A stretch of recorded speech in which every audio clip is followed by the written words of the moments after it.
look. So let's see. I'm gonna make that bigger. Oops, something went wrong. Of course. All right. Well, that's okay. It looked like welcome. Hey guys, so we've got Corwin and Jim and Jenny, and I thought I saw someone else. Nope. Corwin, Jim, and Jenny. So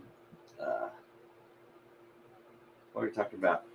Anyhow, good to have you. Good to have you guys on. Good to be here. Yeah. This is the first week I haven't had to miss any days yet. Awesome. That's nice. That's right. That's pretty cool. Well, it's good to have you back. Yeah, we'll plan on being in a regular routine. I have to take Hope back to school on Monday. Isn't that crazy? She's already going back. Oh. Yeah, but I'll do Jobbing Jesus first to take her back. Right. Man, is it already time for her to go back? I guess it is. So here's what happens with her. She's involved in the Baptist Student Union, which is their collegiate ministry.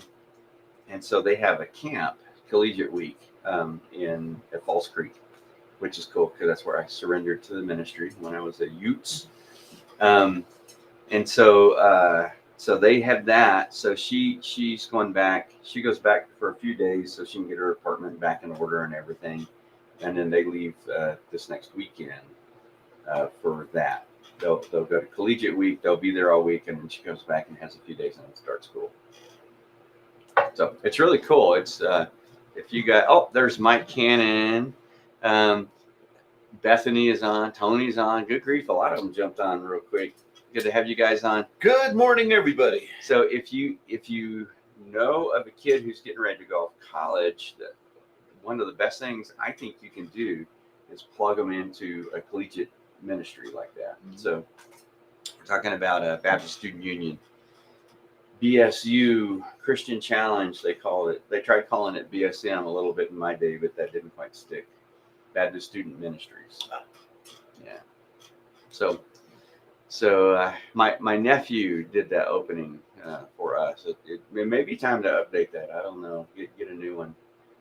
The little opening video there. Yeah. What you have is pretty cool. Yeah. He does a good job. He's making a movie. I heard. With all of the big heavy hitters in the apologetics world. Yeah. And then one little bald guy that he found a couple of interesting things to put in. Like what he said. It makes it sound good. Yeah. So it's cool. The featured bald guy. The featured bald guy. Yeah. So Mike, if you have a figure out what we're talking about, my nephew is making a movie called Universe Designed. And it was just something God put on his heart. It's what he does. He does videos, and he wanted to make a movie. He's done a couple of small ones that have gone to film festivals and stuff. In fact, that one, I don't know if you knew that, he put an 8-minute preview of that movie together, and they entered it into a film festival in California. Or I don't know if he entered. I don't know if it could win something. But he put my part in there, and I'm like, dude. You got so many heavy hitters. He's got like Hugh Ross, Mike Licona, Sean McDowell, J. Warner Wallace, Stephen Meyer. Is it Alyssa Childer, Alan Parr? A ton. Those are heavy hitters. J. Warner Wallace, my goodness, we've and Stephen Meyer. We've watched. He's my hero. Yeah, lots of his stuff, and Sean McDowell. Yeah. Sean McDowell is really good about connecting with the younger generations and helping them with apologetics. And I've actually met him. I met him too. Him and Mike Licona, we've met because they were at our evangelism conference. Cool. Yeah, sat in a room with him. I've got Mike's book somewhere up here. Anyhow, that's not what we're talking about today. But all that is cool stuff. So what we're talking about, the message title was Sacrifice on Sunday. Yes. A sacrifice that costs nothing is worth nothing. Or a sacrifice isn't a sacrifice unless it's a sacrifice. That's why it's called a sacrifice. Yeah, the other one's probably a little better. Yeah, a couple of years ago, yep. So he was there. I love our state convention because we get I've met Lee Strobel, Mark Yeah. Middleberg, who did that last one. Yep. Making Your Case for Christ, the last one that we went to. Just crazy who you get to meet. I've met, you would know probably Fernando Ortega, Lincoln Brewster, um, the Gettys, Kristen, what is his name? Ah, dang it. Anyhow, met them. Billy Foote, who's written a lot of the worship songs, doesn't sing as many as he's written. Anyhow, let me get rid. I don't know why the sides that wants to pop up over here go away. There we go. So a sacrifice isn't a sacrifice unless it's a sacrifice, or a sacrifice that costs nothing is worth it. So I don't talk about giving a whole lot. I mean, you've been with me for a while. Mm-hmm. Get a drink, so maybe I keep clearing my throat. Have a cup of coffee. Have some Java. Thanks. Maybe the acidity will cut through all that. It won't hurt. I know you have Jesus. You need some Java. Oh, I don't have my Java and Jesus cup. I've actually got my men's ministry cup. I gave mine away to a visitor that I just happened to have down, and he goes, "How do I get one of those?" And I thought, Did you clean it first? I didn't. I told him he should wash it. Was there coffee in it at the time? No. Here you can have the coffee too. Give him a men's ministry mug. Anyhow, so what we talked about, because I don't talk about giving a lot, but when you're going through a book of the Bible, and I mean, Jesus hit on them, I thought it was a good time. So this is the story of what we call the widow's mite. Jesus is in the temple. It's that last week of life, of his life on earth. We call it Passion Week. And so he's in the temple. He's been railing on the Pharisees and the Sadducees and the scribes and the religious leaders. And then he sees these wealthy people give money, and they usually make a big deal out of it when they do. And then very quietly, I get the impression, the widow comes and drops her 2 little coppers coins, so the widow's mites, in there. And Jesus said, "Hey guys, those wealthy guys, they gave out of their abundance. I mean, they didn't feel that at all. But that woman, what she gave was what she was going to live on this week." And so we kind of dug into that some. That when we give, what it really does is it helps us to trust God. That's a demonstration of our trust in Him. And so I talked about 3 ways that we can do that. And what I want to do, I know our generation and older, pretty well we know all this. We've been taught this. The younger generations is the one really I think we need to work more to just teach them good financial biblical principles. Is to, first of all, you commit to give. Yep. So if you guys are like me, I don't normally get to the end of the month and say, "Man, I've got all this money. What should I do with that?" Again, our generation and older, we even if we are living below our means, we still plan for what we're going to do with our money, right? So when you commit to give, the way that I talked about doing this is regular percentage giving. Now, I know a lot of people our age and older would say, "You've got to start with a tithe." Well, we're not under law, we're under grace. And you got to know, in the Old Testament, they didn't only give a tenth anyhow. That was just the tithe part. They gave all the additional offerings, and Jesus even knocked the Pharisees. "You guys even tithe on your mint, on your spices, So I don't want to get hung up on, a particular number. I personally believe that's a good place to start, but I also know when you're talking to young couples and teenagers, they would look at that and say, "I don't have 10% to give." So I don't want them to get hung up on that. We're under grace, not under the law. Grace always exceeds the law, anyways. But regular percentage given, so you commit. So you say, "This is what I'm going to do regularly." I think percentage is good. That way, as God blesses, it gets passed on. But that's my first one: commit to give. Second one is plan to give. And this comes from, I believe it was in Corinthians. Paul is writing to a church in Corinth, and he says, "Set aside what you purposed in your heart to give, so that when I come," he's taking offerings for the Christians in Jerusalem. "When I come, you can give." So the idea behind that is you plan to give, that you set aside whatever amount God puts in your heart, set aside that money and say, "I know God's going to give me an opportunity to give. I don't know what it is, but I want to be ready when he does." Does that make sense? Mm-hmm. And the example that I use there is like when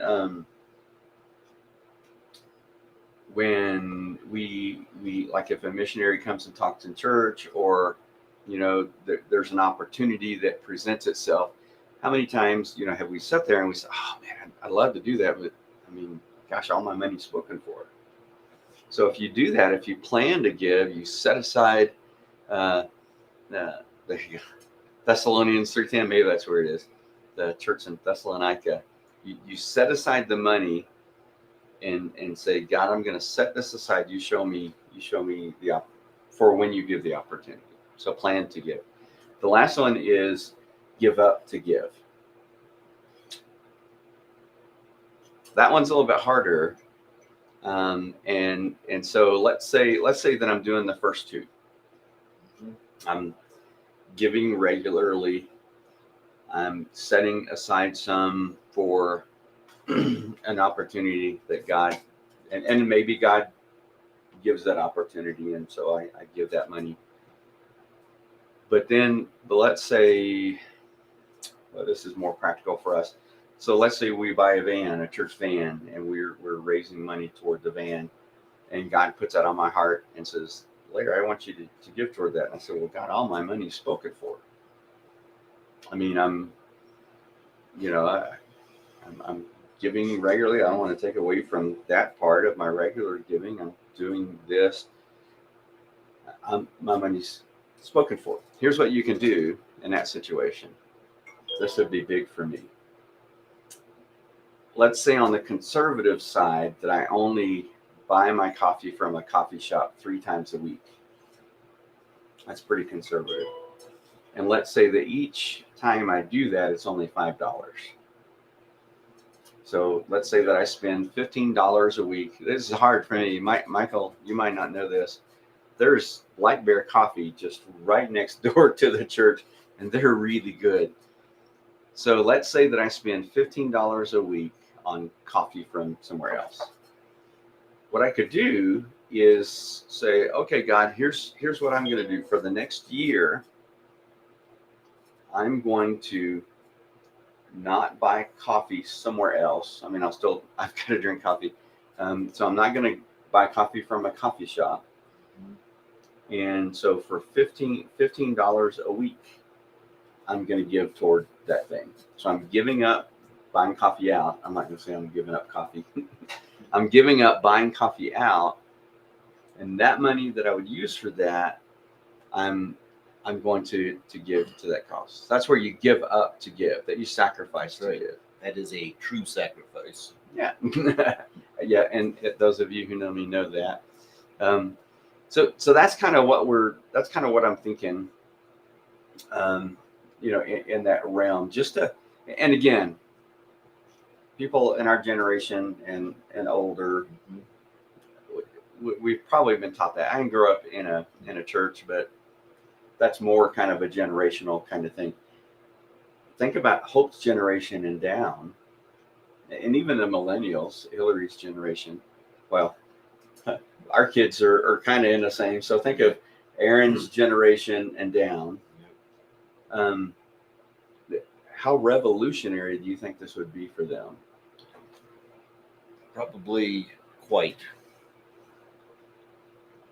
I mean, I'm sure you've talked to your girls. I've talked to my boys too, but I do get the sense that there's not a whole lot of financial planning going on.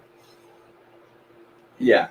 And that's a little scary Yeah. because my kids were going to be my retirement plan. Yeah.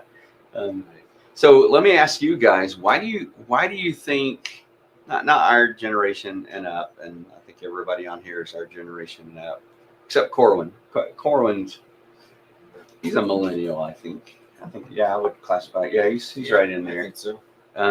So why do you think the millennials and down are generations in our world? Why do you think that they don't give, or if they do, why would they? What would they give to? So you guys chime in and tell us while I finish clearing my throat and getting a drink of coffee. But I think you're absolutely right that you need to plan to give. That means you budget to give. And I know millennials who don't budget. They don't have a budget. They just spend. So, and it's what you said earlier. You don't see a lot of financial planning. Yeah. And so I was laughing. In our day, I don't know, did you guys have like a general business kind of class? Well, one where they taught you how to balance your checkbook and reconcile and No, not really. I and think do- we hit a little bit of that in like general math. but, Okay. We not a actually specific class. we actually, when I think it was ninth grade, 8th or 9th grade, we actually had a general business class. So where they would teach us just some we give to what we value. We have to see the reason. So Mhm. that my kid, that's huge for younger generations. They will give for a cause. Mhm. That's important to remember. But we had that, and we learned how to do all that. And so I'm looking primarily Hope's she's on the cusp of Gen Z at the end of millennials, a couple of years earlier, and she would have been in the millennial generation. And Dylan probably is a millennial also. He's a little bit older. He's like 24. No, he's 26. Okay, so he's a little older than that. So he is a millennial. So for them, the idea of balancing your checkbook, they're like, what? Because they all do it online. Mm-hmm. Now the response. Checkbook, what's that? Yeah. Hope likes writing a check just to freak people out, but they don't have to do that. Now the very responsible of the young generation, they watch everything that comes through to make sure it's legit. Mm-hmm. You know what I mean? And so their checkbook is balanced all the time in their app. In fact, most of them, if they don't have direct deposit, they just take a picture of their check and deposit it that way. They don't even. Not Hope, she's weird. She likes going to the bank and putting it in, but when she's at school, she'll take a picture. So they don't have to learn some of those things, and I think unfortunately, because they don't have to do those other things that we did, they don't do the planning part that we did. And to be honest, some in our generation don't do that. I don't have much of a plan. But so that's actually a strength when you're married. Hopefully one of you is a usually we call them spenders and savers, and you balance each other out. Well, hopefully one of you is. If you're both spenders, that's not going to turn out well. I guess if you're both savers, you'll leave a lot of money behind for your kids. But I saw a meme somewhere that that the parents are telling the kids that they're enjoying the kids' inheritance as they go off on a cruise or something. So that is the thing, Bethany. Hopefully that they're taught by their parents, and they see that tithing, giving as a priority. In the early days, do you remember when Quicken first came out with you could pay online, you could set up online stuff, you know what I'm talking about? Pay your bills online? Yeah. And the way that translated back in that day is you do it and they would actually send a check through their processing center into it. So we did that initially, and then I realized, kids never get to see me give.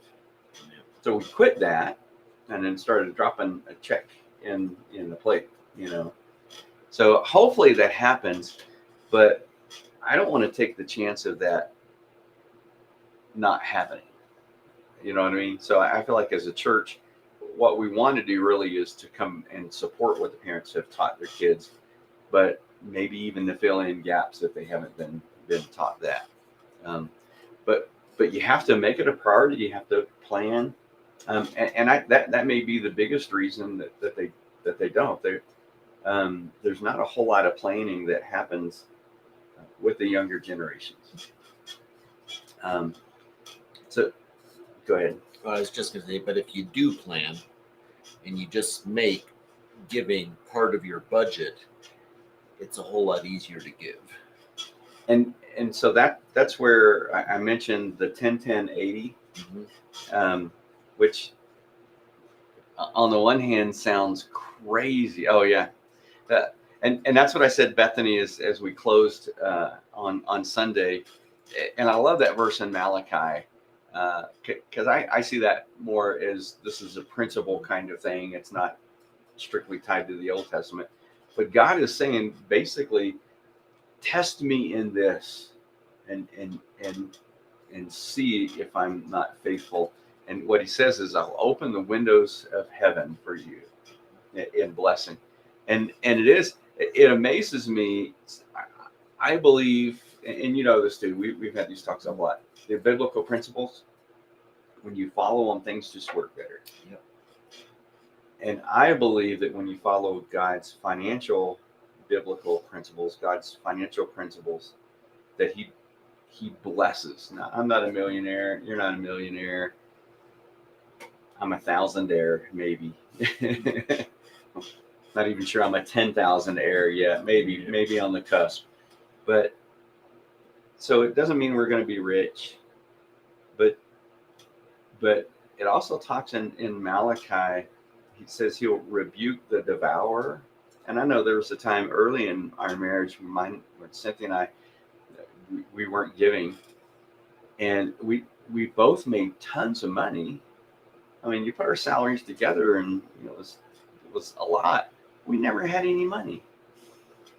We just never had any money. And so God says, when we're faithful in His principles, He rebukes the devourer, and He blesses. So, yeah, quite frankly, I know when I started giving, I didn't know where the money was going to come from. I was that's a demonstration of faith. I was like you, and it's like, I don't have anything, and but just decided I'm going to make this work somehow, and it's amazing. Somehow it works. Really, it can pay my bills and tithe. And guess what? After a while, you don't even think about it. You just do it. And if you get a pay raise, you can give a little bit more. Yeah. And that's kind of why I like the percentage giving. Yeah. Although I know there's some people that are really good about a set amount. And that actually works better. This cracks me up. You and I are the same age. People talk about, I'm on a fixed income. And I'm like, yeah, so are we. Yeah, I make a salary. I mean, isn't that a fixed income? That just sounds funny. I know what they mean. They're on a very limited. But some are, if they're trying to live on Social Security, and I know some people that manage that. That they don't have a lot of fluff. But anyhow, I mean, that's what you do. So you plan on it, and the 10-10-80 is this: you give 10, you save 10, you live on 80. What if we teach our kids the 10-20-70? Give 10. Now that's just a good starting place. Give 10, save 20, and live on 70. If you can teach a kid that from the very first time they start getting an allowance or anything, can you imagine where people would be if they only lived on 70% of their income? I mean, first of all, that's a great mindset, and our parents had to do this. we didn't have medical insurance. Dad had to set money aside, you know. I mean, mom was in the hospital a lot. I don't know how he managed that. But yeah, I mean, they lived on far less. That they would never. It would have never occurred to them to spend everything they make. They had to save. You would save up for stuff and then buy it. So, and yeah, God's math isn't our math. That's what we're saying. I don't even try to figure out how it works anymore. You just do it. But if we could do that, so plan on it, and the earlier you do that, the better it is. Yeah. Um, And you're absolutely right. It's a demonstration of faith where you can say, God, the math isn't working here. I don't know how this is going to work, but you're telling me to do it. I'm going to lean forward and do it. I'm going to plan on it. I'm going to faithfully give.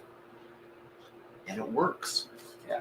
And some of that might be that we learn to live on less.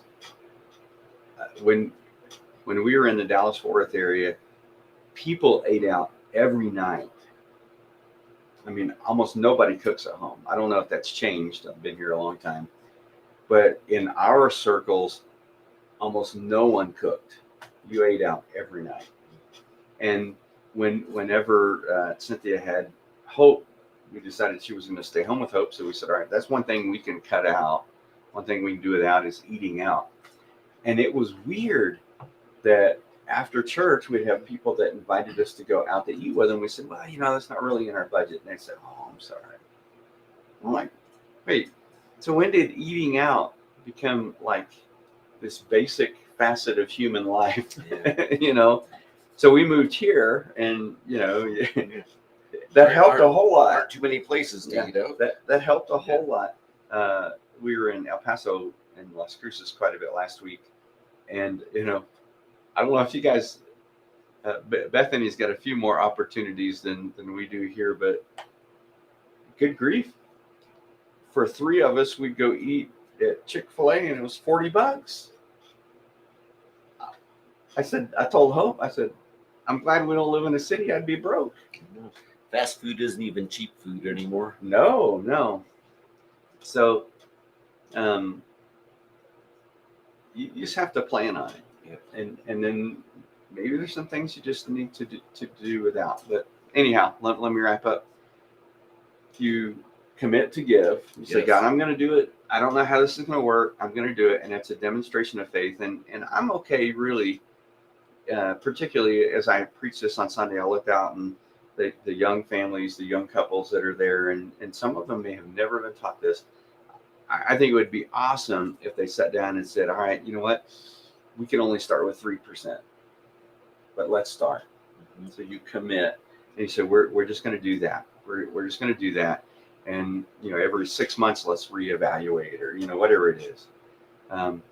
So you commit to give and then plan to give. Okay. So we're doing that, but we really want to give more. Let's set aside $10 a week. How many weeks in a year? 52. $520. And so we'll set that aside and watch for opportunities that God gives.